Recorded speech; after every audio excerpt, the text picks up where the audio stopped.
number and it could continue to rise. So essentially what took place, if you're wondering with what you're seeing, it's Nepal and China. Essentially, they issued new warnings about lakes forming behind debris that blocked mountain rivers. And then you also have heavy rain that continued water accumulation that essentially causes natural disasters and natural dams to collapse and trigger what you're seeing, these sudden floods. And some rescuers and residents have also been ordered to move away from the vulnerable river corridors. And when it comes to international assistance in terms of searching in Nepal, there are many rescue teams that are looking for survivors. And India has also delivered almost 50 metric tons of emergency supplies. The United Kingdom has pledged about £5 million in offering emergency responders. South Korea has pledged about $1 million for dispatched and response teams. And the United States, about $500,000 have been deployed to disaster response advisors. Now, the UN, WHO, they're all mobilizing their personnel and medical assistance. And if you're missing a loved one, a Canadian loved one that was potentially there, can contact Global Affairs, and they do have a 24-hour emergency watch and response center. There's also a Canadian honorary consulate in Kathmandu, but families should essentially, who are contacting their consulate, they should, give the person's their loved one who's missing their full name, date of birth, passport number, and recent photograph itinerary of any tour groups and hotels and telephone numbers of where they were last known. So our thoughts and prayers go out to those families who've lost loved ones or who are also missing loved ones. Now, coming back to the relationship between Canada and United States, well, there's been quite a development. As we're hearing, the latest, which is the United States has now backed away from the Canadian language cultural demands. We knew that that was one of the items that was part of the negotiations that was taking place for weeks on end before the deadline. And it seems now that the United States has assured Canada that the culture protections will not face any trade actions, which is the French language. Now, this is something that came from the U.S.-Canada Trade Minister, Dominic LeBlanc, that says that Washington has now confirmed that it will not target Canadian policies protecting French language and anything that has to do with Canadian culture in any future trade action. So this is a very positive development that has been announced by the trade minister, and essentially the clarification removes one major obstacle that was cited by Prime Minister Mark Carney when Canada-United States trade negotiations collapsed. But significant disagreements still involving vehicles, the auto industry, as well as Canadian trade sovereignty remain unresolved. But out of the, top three issues, one of them is something that the United States said that it's not going to be something that is going to be pushed on any trade issues, and essentially respecting Canadian culture. And Canada is a bilingual country with English and French. Now, the U.S. confirmed that Canadian language and culture protections will not be a target through any future trade measures. It will not be on the table, and therefore, LeBlanc, Trade Minister, welcomed the clarification and what is deemed to be a positive step towards renewed negotiations potentially. Now, Ottawa is seeking further assurance in the remaining American positions, but U.S. Trade Representative Jameson Greer said that the French language requirements were not a deal breaker anyway. So now Washington has raised concerns about Canada's Online Streaming Act, Quebec's Bill 109, as well as rules promoting Canadian and French language content on streaming platforms. So now we announced that Canada did put forward their countermeasures when it comes to the tariffs that are scheduled to go into effect on September 8th. And now there's been new development about that as well, which is very significant on the Canadian side.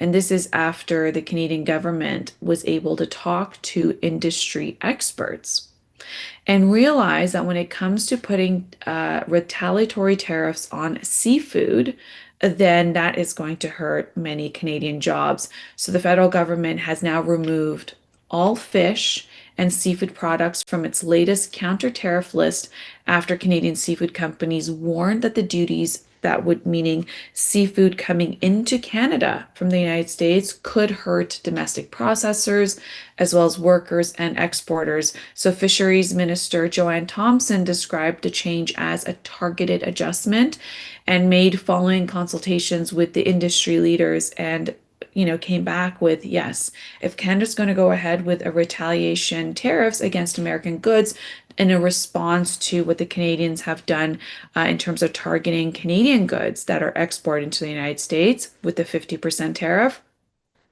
then Canada must also take into account that it's going to hurt jobs as well as those industries.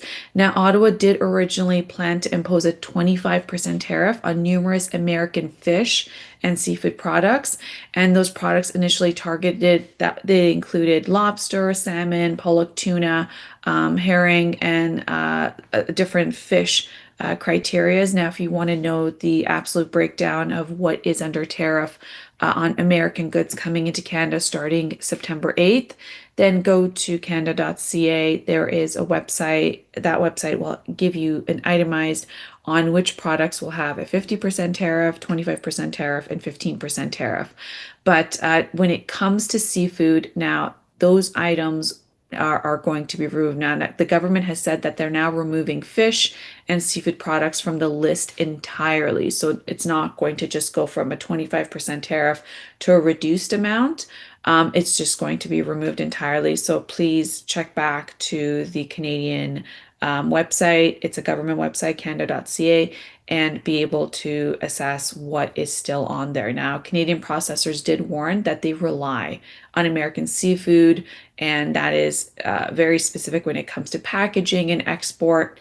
And this is a time where any increased costs, so the initial proposal was 25% for Canadian processors and consumers, it would entirely disrupt the integrated Atlantic supply chains, and it would reduce competitiveness of Canadian seafood exports as well as threaten seasonal employment in these coastal communities. So now the remaining counter tariff ranges from 15% to 20 to 50%.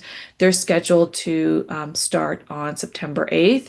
Now, that's the other thing. We won't know until, all the changes that will be made until September 8th. Maybe the two sides will go back to the table and start negotiating, and perhaps from there we can have this not go into effect and also get relief from the American side. But Ottawa has maintained so far that the overall retaliation will match the value of the US measures.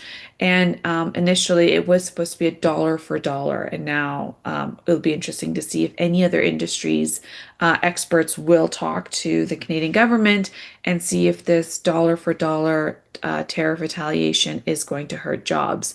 Now, when it comes to Canada and the United States, they operate a very highly integrated seafood market, but they also operate a highly integrated auto industry, which has not been solved. But just to give you an idea about what this means when it comes to the seafood market, Canadian companies may import American lobster or fish for processing before selling the finished product domestically or abroad. So giving you the latest numbers, like in 2025, the United States exported approximately $881 million in seafood to Canada, and that included about $248 million USD in lobster. Now, Canada exports roughly $4.3 billion in seafood to the American market. So you have that distinction, but this two-way trade essentially means that the tariffs will punish American producers, but could also raise costs and reduce supplies for Canadian companies. So this is also showing that, this quick turnaround from announcing the counter tariffs, right, the retaliatory tariffs from Canada, it's also showing that it's very difficult to design a dollar for dollar retaliation without harming Canadian businesses. These two countries work very closely together. Over $3 billion trade across the border of US and Canada daily. So it goes to show how much it'll be impacted on both sides by having tariffs on Canadian goods going to the United States, the 50%, but also what was announced by Ottawa in terms of the 50% tariffs, 25% tariffs, and 15% tariffs. And essentially, what will it mean for the consumer who's going to have these raised prices? Now, this countermeasure, this counter tariffs, was supposed to be approximately about $27.6 billion of tariffs put on American goods that would come to Canada, right? So this is very important. And then at the same time, you have Ottawa that announced their $7.5 billion in new expanded assistance for affected Canadian workers and businesses. And we went into this quite detail, but just a refresher. Any products that include steel, dairy products, clothing, smartphones, cosmetics, and household goods will have the tariffs placed on it. And this is minus the seafood now. But when it comes to Ottawa's relief package of the $7.5 billion, the breakdown of that is about $3.5 billion will be for rapid response support that includes employment and insurance measures. There's also $2 billion for Canada Strong diversification funds, as well as a $1.5 billion that'll be added on the Regional Tariff Response Initiative. Now, the Bank of Montreal has estimated that the US tariffs could reduce Canadian GDP growth by half a percentage point. That's very significant. If you recall, the last month of Q4 of 2025 and then the first 2 months of this year, Canada had a contracted GDP, which put Canada in a technical recession. So any sort of reduction in the Canadian GDP growth, and in this case by half a percentage point, is very significant, right? And then also the economist Trevor Toom also estimated that there'll be about approximately 90,000 jobs that will be risked because of this trade tariff war that has begun between the two countries. Now, another interesting thing is that President Trump did acknowledge last minute that the US demands in the failed Canada trade talks did take place. He did acknowledge that the United States introduced additional conditions during the final stages of the trade negotiations with Canada. So, if you recall, essentially there was positive news that the president said that there might be a deal reached. And then we also covered the percentage points of quotas hit. So, anything that was 50%. Steel aluminum would go down to 25% for a quota, and then anything beyond that quota would go up to the 50%. This was for Canadian exports into the United States. And then when the deadline was pushed from August 19th by 3 days forward, the president said very positive things that a deal would be made. We had some of these indications of what would be reduced. And then come last hour, Canada wakes up on Saturday and sees that, oh no, there is 50% tariffs. The talks collapsed. Prime Minister Mark Carney does a press conference, says, we are in a war. We were attacked. And then it went into a he said, she said story in terms of, well, not he said, she said, it went into a Canada said, United States said story in a way where we didn't know why it fell apart. Canada said that the United States came up with last minute items that were just unacceptable. And then the United States said that the Canada did this as well, to this where President Mark Carney said that the Canadian team was all on the same page. The Americans were not, because there were some indications that Howard Lutnick came in the last hour and made some changes and some demands that made the whole thing fall apart. Now, this is very interesting because now you have President Trump that says, yes, he acknowledges that the United States introduced additional conditions during the final stage of trade negotiations with Canada, and his comments support Prime Minister Mark Carney's account of what actually took place when it comes to the proposed agreement that changed shortly before Ottawa withdrew from the talks, and therefore collapse this trade negotiations that led to Washington to impose the 50% tariffs on approximately $20 billion, and that's USD in Canadian products going to the United States. Now, Canada then responded with their matching tariffs of 27.6 billion Canadian dollars worth of American imports. So that's where things were left. And that when it comes to the United States, they were seeking essentially less favorable tariff treatment for Canadian-made vehicles. And we know when it comes to the auto industry, a product can, cross the border multiple times before a vehicle is put together. So then that therefore it's important to have an indication for Canadian made vehicles and then American components of those vehicles. And then there's also the exclusion of the medium and heavy duty vehicles from tariff relief. That was another contentious issue. And so today it's the good news is that at least when it comes to Canada's culture and the bilingual languages of English and French are not going to be part of the targeted items of any future trade talks. Perhaps this means that we will have both sides go back to the table and continue negotiating so businesses don't suffer, industries don't suffer.